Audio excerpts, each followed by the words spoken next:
వేణుగోపాల్ గారు, ఈ అమ్మాయి ఐడి కార్డు అంటే వాడు ID card Ravindra ID card ఉంచేశారు, అందు గురించి గొడవ వచ్చిందంటే అట్లాంటి విషయం మీ దృష్టికి ఏమైనా వచ్చింది? అయ్యా, వాడు సేవ అవనందుకు ఎన్నో చెప్తారమ్మా.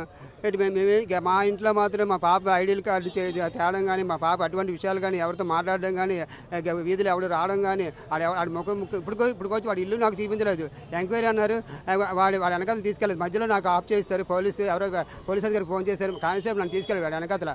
వాడి ఇంటికి మా పాప సెవెంతలుగా పీసులు తీసుకురానందుకు వాడి ఇంటికి తీసుకెళ్ళారు. నాకు మధ్యలో ఆపేసి ఇక మాస్కులు కొనుక్కున్న తర్వాత మళ్ళీ ఎవరో అధికారి కానిస్టేబుల్ ఫోన్ చేసి వాడిని వెనక్కి తీసుకొచ్చని చెప్పారు. వెనక్కి తీసుకొచ్చారు. ఇప్పుడు వచ్చి వాడి ఇల్లు తెలియదు. అలాగే అలాంటప్పుడు నేను ఎఫ్ఐఆర్ ఎలా రాస్తాను నాకు తెలియదు. అది ఎదుర్కొంటే నైబర్స్ని ఎంక్వైరీ చేయగా నువ్వు ఇలాగ డేటా అని చెప్పారు, డేటింగ్ ద్వారా అని చెప్పారు. అలా చెప్పడానికి నేను ఎలాగ వాళ్ళ ఇంటికే తెలియదు, వాడి వాకలు తెలియదు. దాంతో మా అమ్మాయి వచ్చిందని చెప్పాడు. వచ్చిందన్నప్పుడు అది సీసీ కెమెరా నుంచి అది ఫుటేజ్ చూపించమనండి.